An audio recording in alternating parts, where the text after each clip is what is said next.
한국 가계부채 2000조 시대, 당신의 빚은 안전한가? 여러분, 혹시 대출 받으신 적 있으신가요? 주택담보대출, 전세대출, 신용대출. 요즘 대출 없이 사는 게 오히려 이상한 세상이 됐죠. 그런데 말입니다. 지금 우리나라 가계부채가 얼마나 되는지 아시나요? 무려 1968조 원입니다. 2025년 3분기 기준으로 또다시 역대 최고치를 경신했습니다. 1968조. 이게 얼마나 큰 돈인지 상상이 가시나요? 우리나라 1년 예산이 약 600조 원대인데 그 3배가 넘는 돈을 국민들이 빚으로 지고 있다는 겁니다. 오늘은 한국 가계부채의 실체, 그리고 이게 우리 삶에 어떤 영향을 미치는지 함께 파헤쳐 보겠습니다. 본론 1. 가계부채란 무엇인가? 먼저 가계부채가 정확히 뭔지부터 알아야겠죠? 가계부채는 크게 두 가지로 나뉩니다. 첫째, 금융권에서 빌린 가계대출. 은행, 상호금융, 캐피탈 같은 곳에서 받은 모든 대출을 말합니다. 둘째, 신용카드 미결제액입니다. 카드값을 아직 안 낸 금액도 부채에 포함되는 거죠. 한국은행에서는 이 두 가지를 합쳐서 가계신용이라고 부릅니다. 바로 이 가계신용이 2025년 3분기 말 기준 1968조 원을 기록한 겁니다. 그런데 여기서 끝이 아닙니다. 우리나라에는 전세라는 독특한 제도가 있죠. 전세보증금은 공식 가계부채 통계에는 포함되지 않습니다. 하지만 집주인 입장에서는 세입자에게 갚아야 할 빚이나 마찬가지입니다. 전세보증금까지 포함하면 어떻게 될까요? 2020년 기준으로 전월세보증금이 약 756조 원이었습니다. 이걸 가계신용에 더하면 실질적인 가계부채는 훨씬 더 큰 규모가 되는 겁니다. 본론이 얼마나 심각한가? 국제 비교. 그래서 1968조가 많은 건가요? 라고 물으실 수 있습니다. 숫자만 봐서는 감이 안 오시죠? 경제학자들은 가계부채를 평가할 때 절대액보다 GDP 대비 비율을 봅니다. 한 나라의 경제 규모와 비교했을 때 부채가 얼마나 되는지 보는 거죠. 2024년 말 기준 한국의 GDP 대비 가계부채 비율은 국제금융협회 IIF 기준으로 91.7%입니다. 거의 100%에 육박하는 수치죠. OECD 조사에서는 100.5%로 집계되기도 했습니다. 이게 얼마나 높은 건지 비교해 볼까요? OECD 평균이 65%입니다. 세계 평균은 60.3%고요. 한국은 이보다 30% 이상 높습니다. OECD 34개국 중에서 한국은 4위를 기록했습니다. 1위는 스위스 126.3%, 2위 호주 109.6%, 3위 캐나다 102.3%, 그리고 4위가 한국 100.5%입니다. 하지만 여기에 전세보증금까지 포함하면 어떻게 될까요? 한국의 GDP 대비 가계부채 비율은 약 145%로 치솟습니다. 사실상 세계 1위가 되는 겁니다. 본론 3. 얼마나 빠르게 늘고 있나? 더 무서운 건 증가 속도입니다. 2013년 말 한국의 가계신용은 1000조 원을 처음 돌파했습니다. 그로부터 11년이 지난 지금 거의 2000조 원에 육박하고 있습니다. 11년 만에 거의 2배가 된 거죠. 2013년부터 2023년까지 가계부채 연평균 증가율은 6.3%입니다. 같은 기간 우리나라 경제성장률보다 훨씬 높습니다. 이게 무슨 의미일까요? 소득은 천천히 늘어나는데 빚은 훨씬 빠르게 늘어나고 있다는 겁니다. 빚을 갚을 능력은 줄어드는데 빚은 계속 쌓이고 있는 거죠. 시기별로 볼까요? 2019년 말 1600조 원대, 2020년 4분기 1700조 원 돌파, 2021년 2분기 1800조 원 돌파, 2024년 3분기 1900조 원 돌파, 2025년 3분기 1968조 원. 거의 매년 100조 원씩 늘어나고 있습니다. 우리나라 1년 예산의 6분의 1이 매년 부채로 추가되고 있는 셈입니다. 본론 4. 누가 빚을 지고 있나? 그래도 부자들이 투자하려고 빌리는 거 아니에요? 라고 생각하실 수 있습니다. 실제로 소득 상위 20%가 전체 가계부채의 절반 이상을 차지하고 있습니다. 여유 있는 사람들이 부동산 투자나 사업을 위해 대출을 많이 받는 건 사실입니다. 하지만 문제는 저소득층의 부채입니다. 2024년 기준 소득 하위 20% 가구의 평균 부채가 약 4,300만 원에 달합니다. 이들은 생활비나 급한 돈을 마련하기 위해 대출을 받습니다. 더 심각한 건 저소득층은 자산이 거의 없다는 겁니다. 부자들은 빚이 많아도 부동산이나 주식 같은 자산이 더 많습니다. 하지만 저소득층은 빚만 있고 자산은 없어요. 소득 하위 50% 가구는 부채가 자산보다 많은 순부채 가구로 분류됩니다. 그리고 최근 주목할 것이 하나 더 있습니다. 바로 고령층의 부채입니다. 60대 이상 고령층의 부채 비중이 빠르게 증가하고 있습니다. 2021년 말 18.5%에서 2024년 3분기 말 20.0%로 상승했습니다. 2024년 9월 말 기준으로 60대 이상 대출자가 약 434만 명, 대출 잔액은 375조 원에 달합니다. 1인당 평균 7,706만 원입니다. 문제는 이분들이 은퇴 후 소득이 거의 없다는 겁니다. 국민연금만으로는 생활이 어려워 대출로 생활비와 의료비를 충당하고 있습니다. 자식에게 부담 주기 싫어서 빚을 지는 경우도 많습니다.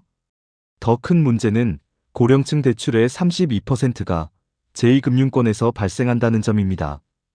은행에서 대출이 안 되니까 캐피탈이나 저축은행 같은 곳에서 높은 이자로 빌리는 겁니다.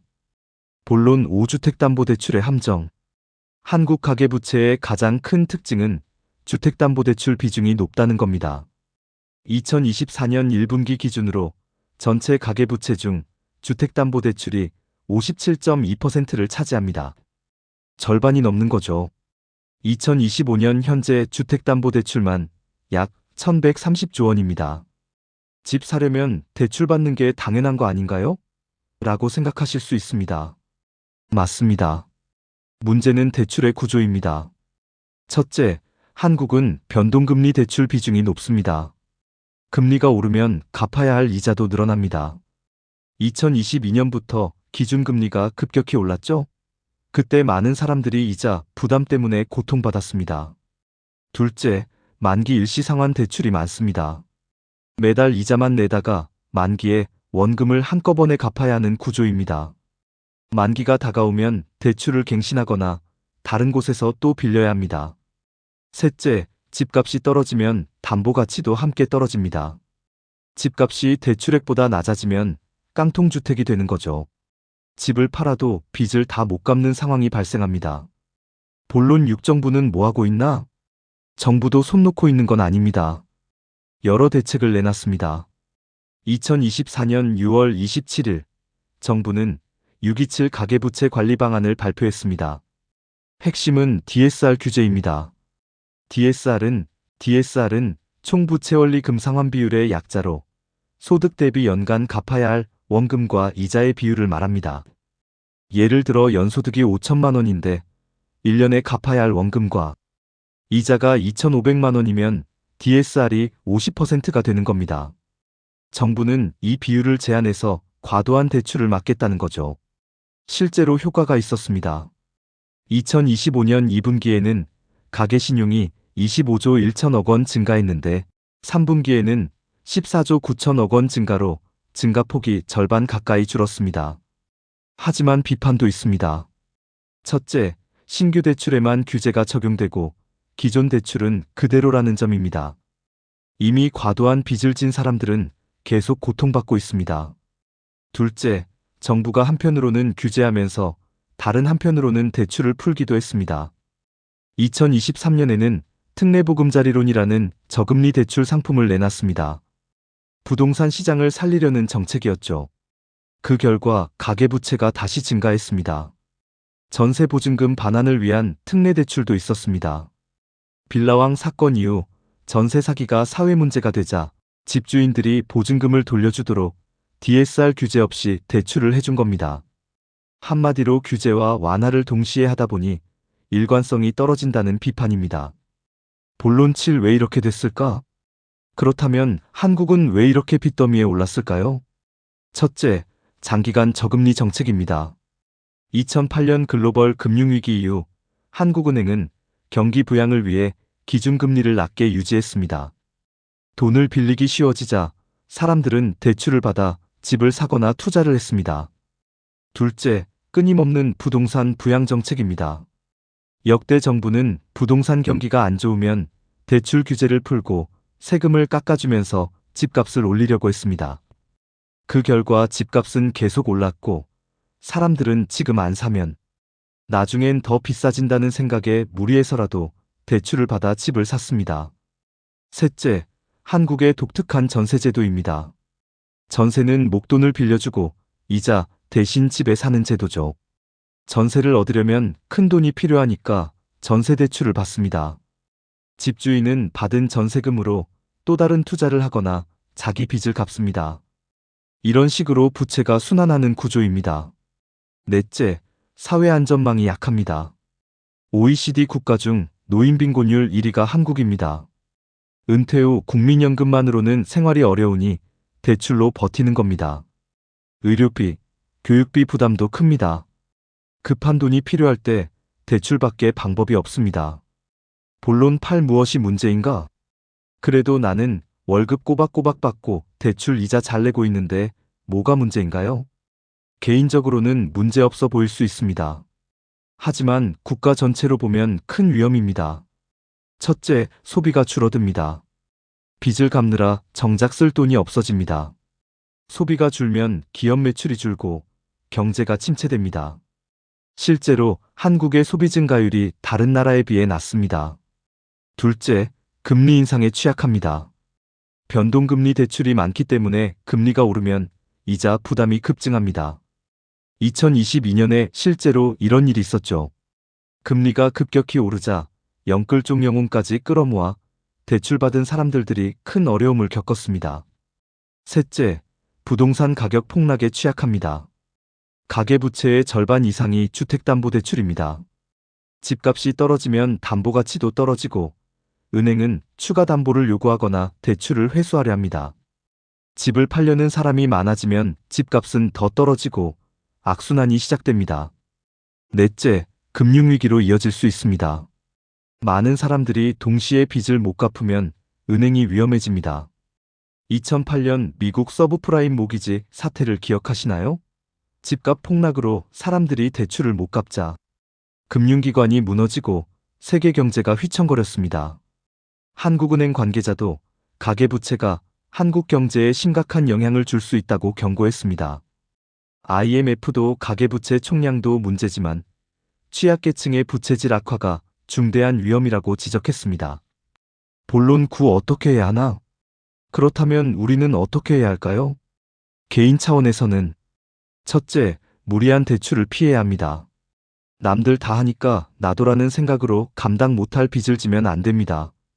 본인의 소득과 지출을 냉정하게 계산해 보세요.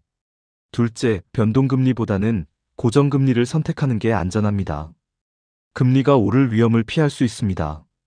셋째, 만기 일시 상환보다는 원리금 분할 상환을 선택하세요. 매달 원금도 조금씩 갚으면 부담이 훨씬 줄어듭니다. 넷째, 여유가 생기면 빚부터 갚으세요. 투자 수익률보다 대출 이자율이 높으면 빚을 갚는 게 이득입니다. 정부 차원에서는 첫째, 일관된 정책이 필요합니다. 규제했다가 풀었다가를 반복하면 혼란만 가중됩니다. 둘째, 부동산 가격을 안정시켜야 합니다. 집값이 계속 오를 거라는 기대가 있는 한 사람들은 빚을 내서라도 집을 사려고 합니다. 셋째, 사회 안전망을 강화해야 합니다. 노후 대비를 대출로 하게 만들면 안 됩니다. 국민연금을 강화하고 의료비 교육비 부담을 줄여야 합니다. 넷째, 취약계층 부채 관리에 집중해야 합니다. 부자들의 투자용 대출보다 저소득층과 고령층의 생계형 대출이 더 위험합니다. 한국의 가계부채는 이제 2000조 원 시대를 목전에 두고 있습니다. 절대액으로 봐도 GDP 대비 비율로 봐도 증가 속도로 봐도 심각한 수준입니다.